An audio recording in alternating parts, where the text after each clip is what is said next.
तथागत बुद्ध को मैं नमन करता हूँ। इस भारतीय संविधान के निर्माता परम पूज्य बाबा साहब ज्ञान के प्रतीक, मैं उनके चरणों में श्रद्धा सुमन अर्पित करता हूँ।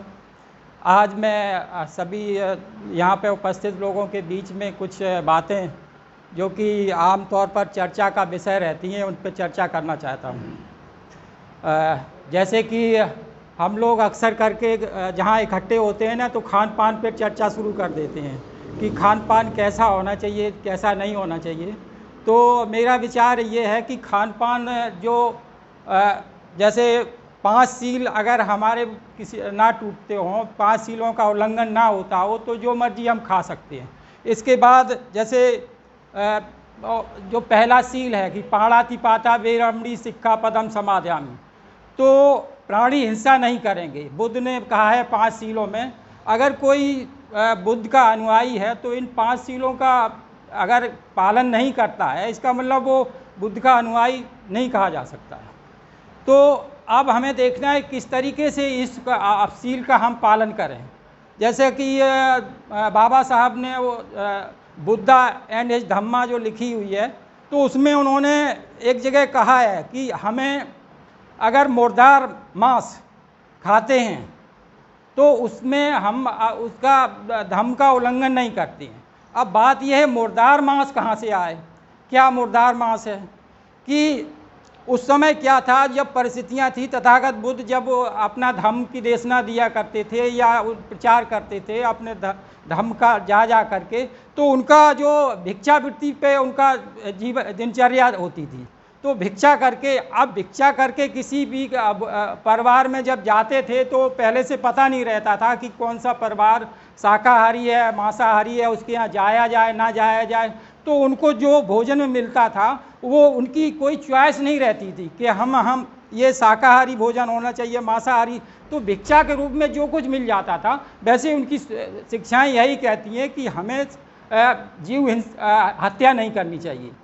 तो अगर हम कहीं रिश्ते अपने घर पे भी बाज़ार से खरीद करके मांस लाते हैं, इसका मतलब हम कहीं ना कहीं वो उसको उल्लंघन कर रहे हैं। जो बुद्ध की शिक्षाएं हैं पाणातिपाता वेरमणि सिक्खापदम समादयामि, कि हम उल्लंघन कर रहे हैं। इसलिए उल्लंघन कर रहे हैं, अगर हम उसका सेवन नहीं करेंगे, उस जो मांस का आहार नहीं करेंगे, तो क्या होगा कि वो उनकी जो हत्या बच जाएगी। कभी मान लीजिए उसकी बिक्री कम होती है तो वो कम काटेगा, जब बिक्री ज़्यादा होती है, जैसे डिमांड बढ़ेगी वैसी ज़्यादा, हमारे कारण कोई जानवर की मतलब हत्या भी हो रही है उसमें, अगर हम मांसाहार करते हैं। चलिए दूसरा, अगर आज के परव्यू में उस चीज़ों को देखा जाए, जैसे अभी 2 दिन पहले एक रिपोर्ट आई है, सर्वे आई हुई है कि जो मांसाहार है ना, उससे बीमारियां बढ़ती हैं।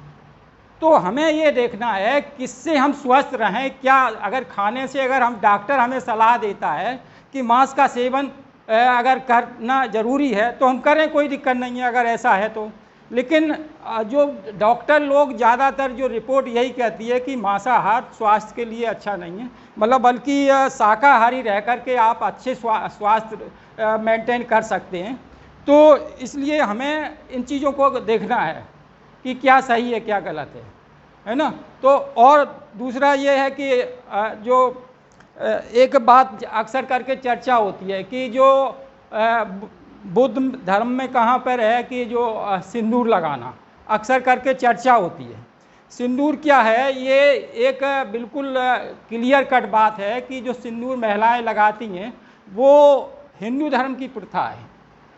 इसलिए हिंदू धर्म की प्रथा है कि ये जापान में, श्रीलंका में या इंडोनेशिया, थाईलैंड, वियतनाम और चाइना, कहीं पे भी सिंदूर का उपयोग कोई नहीं करता है। ये सिर्फ यहाँ भारत देश की ये जो सिंदूर यहाँ पे प्रयोग किया जाता है।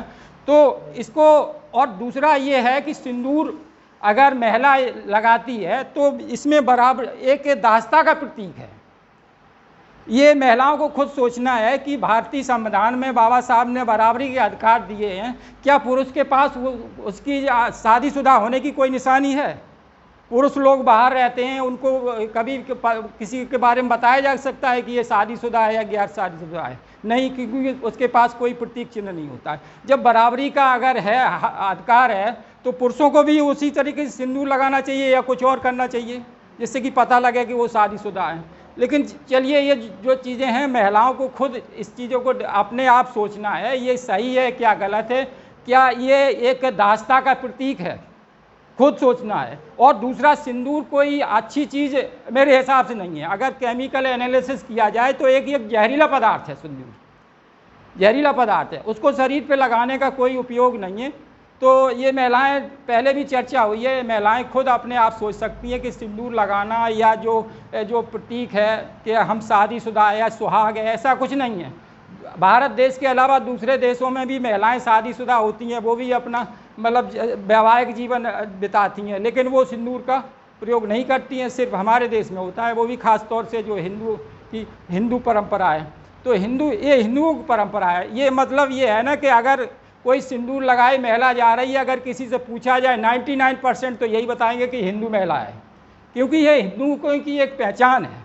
तो बौद्धों की भी कोई अलग पहचान होनी चाहिए। अगर हमारी अलग पहचान नहीं होगी तो हम उसी में शामिल जुड़ते रहेंगे, वही प्रथा में जुड़े रहेंगे। हम लोगों को अपनी अलग पहचान ऐसी कोई होनी चाहिए, हम लोग उनके पीछे ना जा कर के। तो ये चीज़ है।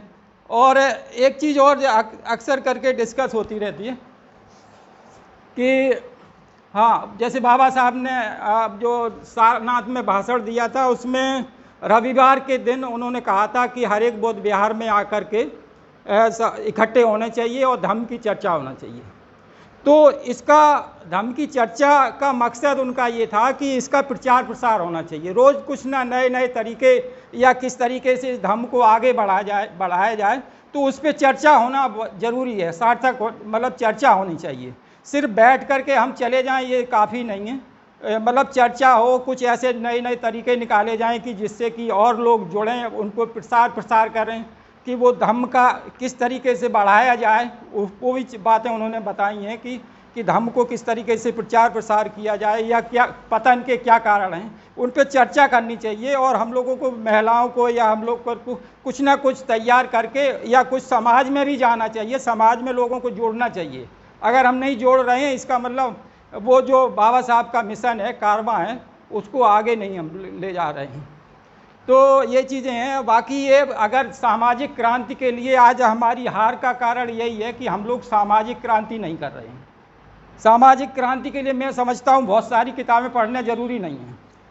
सुहाग, ये महिलाओं के लिए अगर महिलाएं इसको पढ़ ले, बहुत सारी चीज़ें इसमें लिखी गई हैं, बताई गई हुई हैं। सुहाग बनाम सिंदूर महिलाओं को क्या, पुरुषों को भी पढ़नी चाहिए। इसमें तर्क क्या चीज़ें हैं, महिलाओं के क्या असली श्रृंगार हैं, वो बताया गया है। शिक्षा ही एक बहुत बड़ा, वो महिलाओं के लिए भी श्रृंगार है। अगर शिक्षित महिला है तो वो सब महिलाओं से भारी पड़ जाता है। और ये बौद्धचर्या प्रकाश, अगर इसकी बात ये हम पढ़ें जानें तो इसमें कितना बौद्ध रीत रिवाज हैं कि किस तरीके से हमें पालन करना है, अपने जीवन शैली इस तरीके से निर्धारित करनी है, क्या क्या करना है। इसी में ही ये भी लिखा हुआ है कि बौद्धों को सिंदूर लगाना वर्जित है, इस किताब में लिखा हुआ है। अगर हम ये मानना हमें, और ये है बाबा साहब के, इसमें बाबा साहब का ये जो भाषण है, वहाँ से नागपुर का भाषण है, इसी में आगरा का भाषण है, सारनाथ का भाषण है। तो मैं समझता हूँ अगर तीनों किताबों पे ठीक से अध्ययन कर कर उस पर चला जाए तो शायद सामाजिक क्रांति कर सकते हैं। और राजनीतिक क्रांति क्या है, हम लोग राजनीतिक क्रांति को एक ध्येय मान लेते हैं या साध मान लेते हैं, लेकिन राजनीतिक क्रांति एक साधन है, हमारी जो व्यवस्था परिवर्तन का एक साधन है। हमारी लड़ाई व्यवस्था परिवर्तन की, हमारी राजनीति का उद्देश्य नहीं है।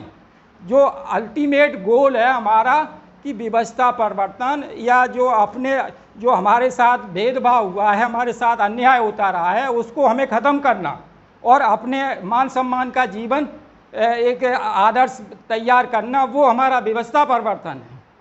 तो इन सब बातों के साथ मैं अपनी वाणी को विराम देता हूँ। बाकी और लोग जो चर्चा में आना चाहें, मैं समझता हूँ इतनी 3 किताबें काफ़ी हैं जो हमारे लिए मतलब एक सामाजिक क्रांति कर सकती हैं।